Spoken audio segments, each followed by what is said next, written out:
Welcome to Metal Wani. With us today, we have a man with the magical touch, Nicholas Beggs of the Mute Cards. How are you doing, Nick? I'm good. Thank you very much for interviewing me. How wonderful. Now, just a month left for the exciting new album, the debut album, Do Nothing Till You Hear From Me.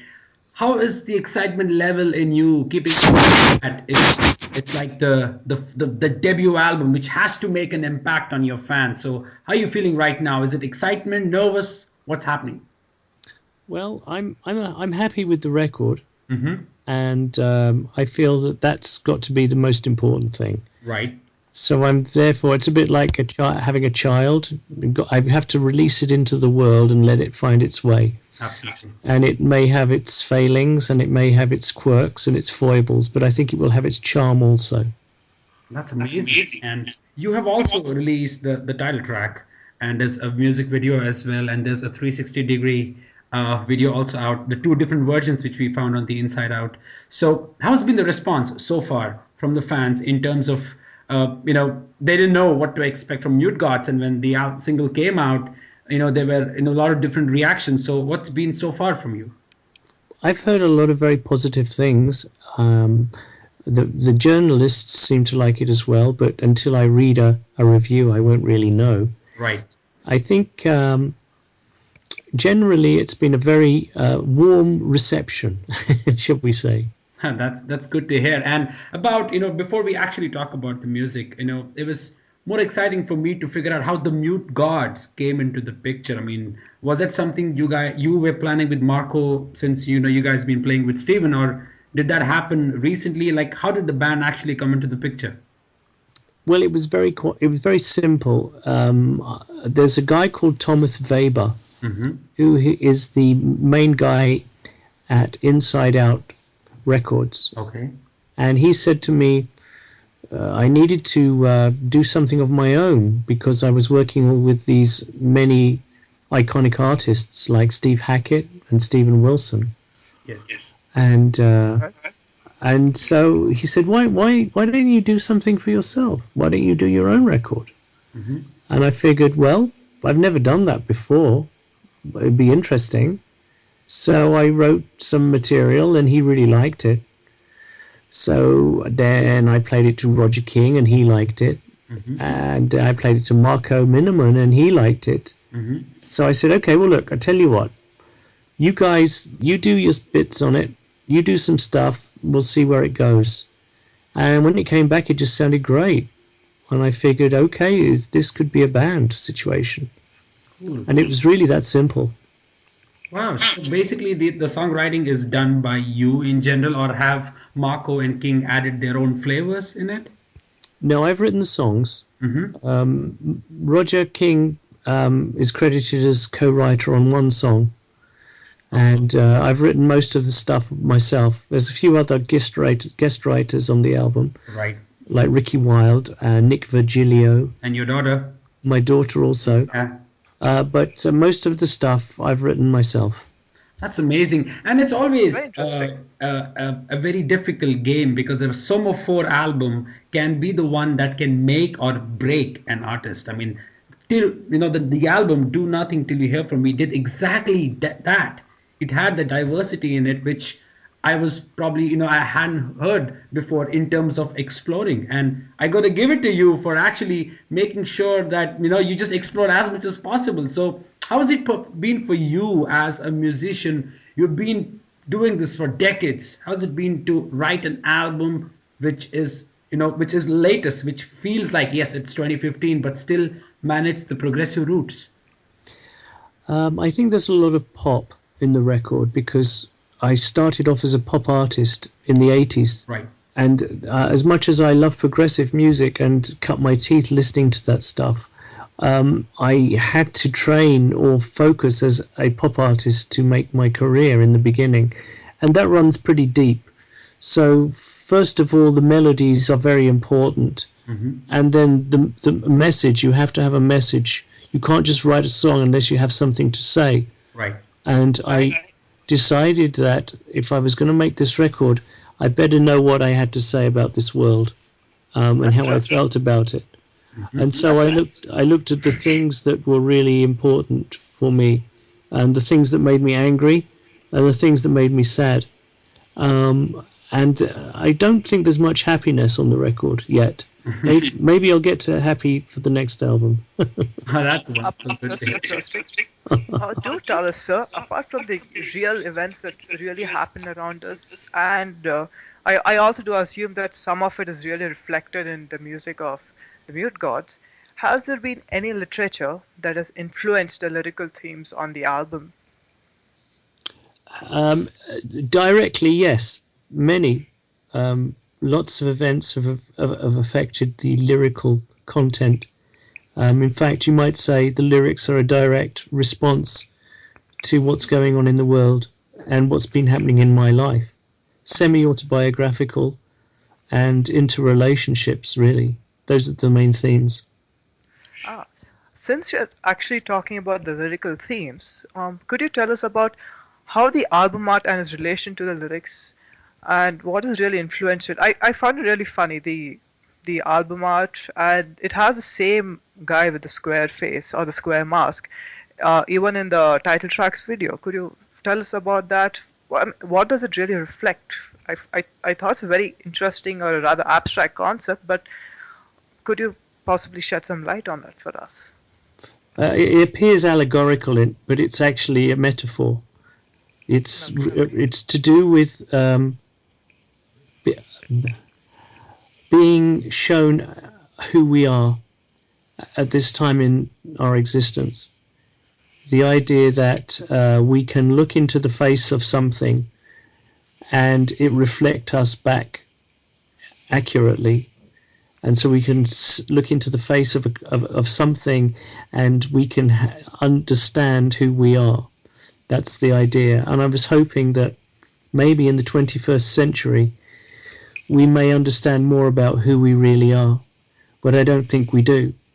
Because what we have is many people standing up and speaking in the name of God and doing terrible things in the name of God. But God says nothing. In fact, none of the gods say anything ever. They're all mute. And so we are living in a time of religious fundamentalism, and yet the deities at the center of these issues don't help us. From the perspective of an artist and your music, not just in the sense of, well, trying to simply relate to yourself and your instrument, but rather in a more philosophical sense, because into this really fast-paced society and times of confusion, we tend to really lose ourselves, even though we think we might really have ourselves together. Do you think that there is some sort of dissonance? Yes, I've had an anti-religious experience. So that also is a part of the bigger aspect of the concepts that the Mute Gods are trying to promote. That's my experience. I'm speaking about the world from my viewpoint. I'm speaking about the universe as I've come to understand it. I've spent many years studying and looking at religious institutions and being a part of them in some cases, and following my own train of faith or looking for God. And through all of this, I've come to the conclusion that mankind creates God and then speaks on his behalf. Talking about speaking, well, rather I'd want to shift the focus to singing right now. Your vocals were absolutely stunning. I mean, when I reviewed the album, it was another extension of things that, things of vocals. Like, I've seen your backing vocals on Steven Wilson records, on the live shows, and this went so well with the instruments. To be honest, I've never focused on your vocals too much in the past, but after this album, it's really changed my perspective about your vocals. It is really mesmerizing. Thank you. Have there been any direct influences or any recent influences onto your singing style? No, I've found it very hard to find a vocal style or a voice in that way, because it's an instrument that I know I had and I've been using for a while, but I've never really known how to channel it. It's been almost like the last thing on the agenda, because as a musician I've always focused on that, and my instrument is my bass or my guitar or my stick. But when you're writing songs, you have to represent them with lyrics and melodies. And so I almost felt that the vocal style has been the last thing that has developed, and maybe it's a little naive, and maybe a little exposed, and maybe what you're picking up on is the fragility, because what you can hear there is really me. It's not really very contrived. When I listened to the album, I got a feeling that it was more like a preconceived decision to basically not just reflect your personal style when it comes to instrumental segments on this album, but also, explore the horizons of progressive music. Would you agree with that? Well, I tried not to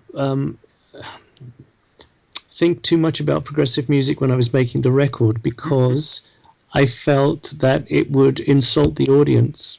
I felt that people don't necessarily buy records because they're progressive records. They buy records because they relate to them, because there's something in the song that resonates with them. And so I didn't think about the progressive genre when I was making the record. I purely thought about writing songs that I felt were important to make, and I wanted to use the musicians that I respect, and I wanted to do arrangements that didn't patronize the listener. Even with having Ricky or Frank or Nick or your daughter on the album, I just wondered what basically triggered that idea of having guests. Well, I suppose I could have used more high-profile guests like Stephen Wilson or Steve Hackett, but I wanted to use people and work with people that I had a more intimate relationship with over years. And my relationship with Stephen Wilson and Steve Hackett is more of a supporting artist. Yeah. I work for them, and I bring something to them at their behest.